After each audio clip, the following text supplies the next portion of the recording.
اور آگے بڑھی اس نبی کا مقام یہ ہے، اس نبی کی شان یہ کہ اللہ قرآن میں کہتا ہے وَمَا أَرْسَلْنَاكَ إِلَّا رَحْمَةً لِّلْعَالَمِينَ، اے نبی ہم نے آپ کو ساری کائنات کے لیے رحمت بنا کر کے بھیجا۔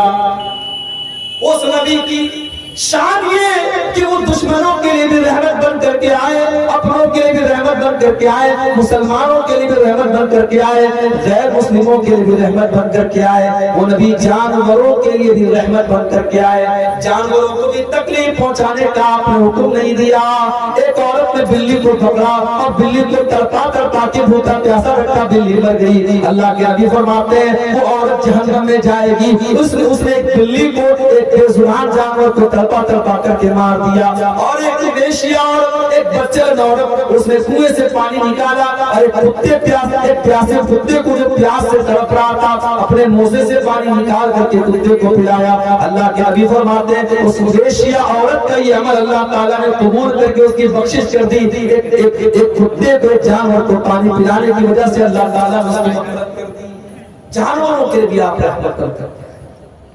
اب کوئی یہاں پہ سوال کر سکتا ہے کہ صاحب اگر جانوروں کے لیے رحمت ہے اسلام اور اللہ کے نبی، تو آپ کے مذہب میں مانساہار کی تعلیم کیوں دی گئی اور آپ کے مذہب میں گوشت کھانے کی تعلیم کیوں دی گئی؟ تو میرے بھائی یہ بھی اللہ کی رحمت ہے، یہ بھی اللہ کی رحمت ہے۔ اس نے جن حلال جانوروں کو ہمارے لیے حلال بنایا ہے، ہمارے کھانے کے لیے خوراک بنایا ہے، انہی جانوروں کو ہم کھاتے ہیں، ہم کسی حرام جانور کو نہیں کھاتے ہیں۔ یہ بکرا بکری ہے، بھیڑا وغیرہ ہے، یہ جتنے بھی حلال جانور ہیں ہم انہی جانوروں کا گوشت کھاتے ہیں، اور جو حرام جانور ہیں ان کو ٹچ نہیں کرتے ہیں۔ اور حلال بھی ہم اللہ کا نام لے کے جب ہم ذبح کرتے ہیں تو حلال ہوتا ہے۔ ایسا نہیں کوئی بکرا اگر مرا پڑا ہو، جنگل میں مرا پڑا ہو، نہیں کھا سکتے جب تک اللہ کا نام لے کر اسلامی طریقے سے اس کو ذبح نہ کیا گیا ہو، ہم اس کو نہیں کھا سکتے ہیں۔ اور جب ہم جانور کو ذبح کرتے ہیں تو میڈیکل سائنس یہ کہتا ہے کہ جو آج جو جھٹکے سے مارتے ہیں جانوروں کو، اس میں جانور کو بہت تکلیف ہوتی ہے۔ اور جو اسلام کا طریقہ ہے کہ اس کی جو رگیں، جو اسلام نے جو رگیں بتائی ہے اور ان رگوں کے اوپر جب چھری چلائی جاتی ہے تو جانور کی جان جو ہوتی ہے بہت آسانی سے نکلتی ہے۔ اور اسی لیے اللہ کے نبی فرماتے ہیں جب تم جانور کو ذبح کرو تو اچھے طریقے سے ذبح کرو، چھری کو تیز کر لو، جانور کو تڑپا کے مارنے کی اسلام تعلیم نہیں دیتا۔ میرے نبی تو بے جان چیزوں کے لیے بھی رحمت بن کر کے آئے۔ آپ ایک کھجور کے تنے پر کھڑے ہو کر کے خطبہ دیا کرتے تھے۔ ایک عورت کی نظر پڑ گئی جو اللہ کے نبی کے خطبے میں آیا کرتی تھی۔ اس نے دیکھا کہ اللہ کے نبی کھجور کے تنے پر کھڑے ہو کر کے خطبہ دے رہے ہیں۔ اس نے کہا اللہ کے نبی میرا بیٹا کارپینٹر ہے، بڑی کا کام کرتا ہے، اے اللہ کے نبی میں چاہتی ہوں کہ آپ ایک اچھے سے منبر کا انتظام کر دوں تاکہ آپ اس منبر پر کھڑے ہو کر کے خطبہ دیں۔ اس لکڑی کے تنے پر آپ کھڑے ہو کر کے خطبہ دیتے اچھا نہیں لگتا ہے۔ آج ہمارے یہاں مولوی پھٹے پرانے کپڑے پہنتا ہے تو لوگ کہتے ہیں مولوی کو تو اللہ نے بڑی برکت دی ہے۔ مولوی صاحب جو آپ کے بچوں کو قرآن آ کے پڑھاتے ہیں، ان کے میلے کچیلے کپڑوں کو دیکھ کر کے کبھی آپ کو شرم نہیں آتی کہ کوئی نیا گھوٹے کا کپڑا لے جا کے دے۔ آم کا موسم آتا ہے، آپ کے گھر میں بچے آم کھا رہے ہیں، مولوی صاحب بیچارے 5000 کی تنخواہ میں کیسے اپنا پریوار چلا رہے ہیں۔ ان کے بچے اپنے باپ سے کہتے ہیں پہچان مجھے آم دلا دو، وہ صبر کرنے کی تلقین کرتے ہیں اور دنیا کے مولوی کے پیسے میں اللہ نے بڑی برکت دی ہے۔ میرے پیارے ساتھیوں، اس مولوی کو آپ نے اپنے در کا جو بھکاری بنا کے رکھا اس کو برکت کا خوبصورت نام نہ دیجیے۔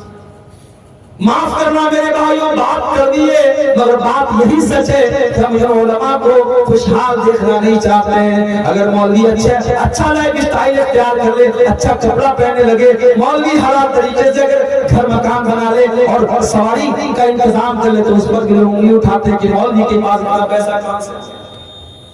یہ سوچ ہے ہماری قوم کی، یہ اپنے علماء کو، اپنے رہنماؤں کو خوشحال نہیں دیکھنا چاہتی، یہ چاہتی ہے کہ آ کر کے ہم سے چندہ مانگتے رہے، ہمارے در کے فقیر اور محتاج۔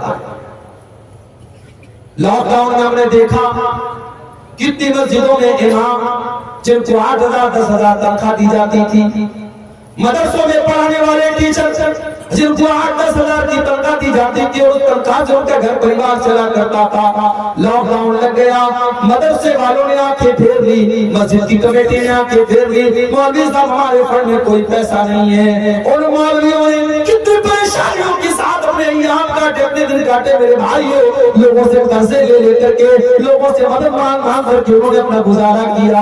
اور میں کئی ایسے مولویوں کو جانتا ہوں، لاک ڈاؤن کے بعد انہوں نے کاروبار شروع کر دیا، بزنس شروع کر دیا، اور رو کر کے کہنے لگے مولوی صاحب اب ہمیں امامت نہیں کرنی ہے، اب ہمیں مدرسے میں نہیں پڑھانا ہے، ہمیں یہ غلامی کی زندگی نہیں گزارنی ہے، اب ہم اپنا بزنس کریں گے، اپنا کاروبار کریں گے، ہم آزادی کی زندگی گزاریں گے۔ میرے پیارے بھائیوں، یہ علماء بھی آپ کی طرح انسان ہوتے ہیں، ان کے بچوں کو بھی آپ کے بچوں کی طرح ضرورتیں ہوتی ہیں، ان کی بیٹیوں کی بھی آپ کی بیٹیوں کی طرح ضرورتیں ہوتی ہیں۔ میرے بھائیوں، اپنے علماء کی ضرورتوں کا بھی خیال رکھا کرو۔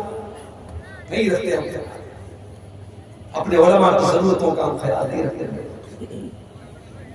مسجدوں میں کبھی آپ جا کر کے دیکھیے امام کے رہنے کا کمرہ کتنا بڑا ہوتا ہے۔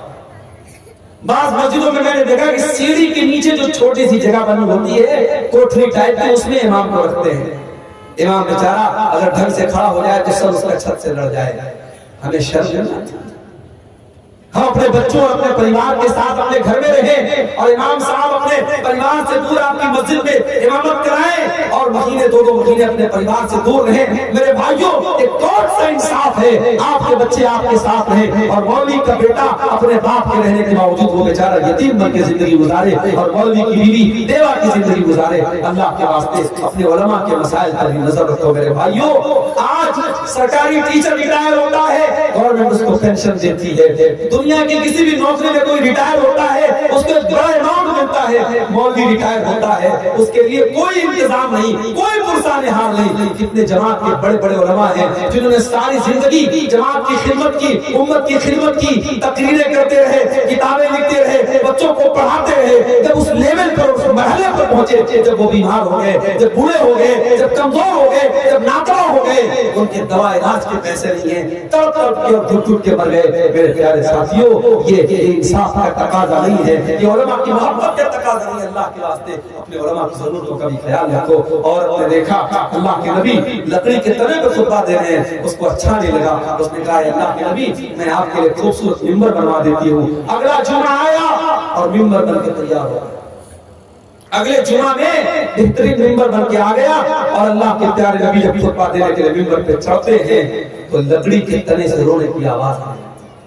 لکڑی کے تنے کو آپ نے سائڈ میں ڈال دیا، کنارے ڈال دیا، لکڑی کے تنے سے رونے کی آواز آنے لگی۔ صحابہ کرام حیران ہو گئے کہ لکڑی کا تنا کیسے رو رہا ہے، اس سے رونے کی کیسے آواز آ رہی ہے۔ اللہ کے پیارے نبی ممبر سے اترتے ہیں اور اس لکڑی کے تنے کو اپنے سینے سے لگاتے ہیں، اور اس میں رحمت کے الفاظ ہیں۔ اللہ کے نبی کہتے ہیں اگر اس کو اپنے سینے سے نہ لگاتا لحنا الی یوم القیامہ، تو یہ قیامت تک روتا رہتا۔ اور جب آپ نے اس کو اپنے سینے سے لگایا فجعلت تئن عنین الصبی، تو وہ لکڑی کا تنا بچے کی طرح سسکنے لگا۔ پہلے تو رونے کی آواز آ رہی تھی، اور جب آپ نے سینے سے لگایا تو سسکنے کی آواز آنے لگی۔ جیسے چھوٹے بچے جب روتے رہتے ہیں اور ماں جب ان کو گود میں لے لیتی ہے، باپ ان کو گود میں لے لیتا ہے، تو وہ رونا تو بند کر دیتے ہیں مگر سسکنے کی آواز بڑی دیر تک آتی ہے۔ لکڑی کے تنے سے سسکنے کی آواز آ رہی تھی۔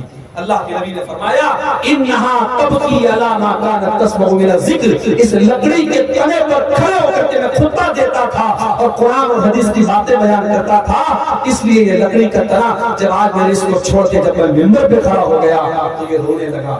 میرے پیارے ساتھیوں، ایک لکڑی کا تنا اپنے نبی سے محبت کرتا تھا، ایک لکڑی کا تنا قرآن سے محبت کرتا تھا، ایک لکڑی کا تنا حدیث سے محبت کرتا تھا۔ ہم کتنے بد نصیب ہیں، ہمیں قصے اچھے لگتے ہیں، ہمیں کہانیاں اچھی لگتی ہیں، ہمیں فضول باتیں اچھی لگتی ہیں، اور ہمیں قرآن و حدیث کی مجلسوں میں مزہ نہیں آتا، ہمیں قرآن و حدیث کی باتوں میں ہمیں لطف نہیں آتا۔ میرے پیارے ساتھیوں، اس لکڑی کے تنے کے لیے اللہ کے پیارے نبی رحمت بھر کر کے آئے، اس بے جان چیز کے لیے آپ رحمت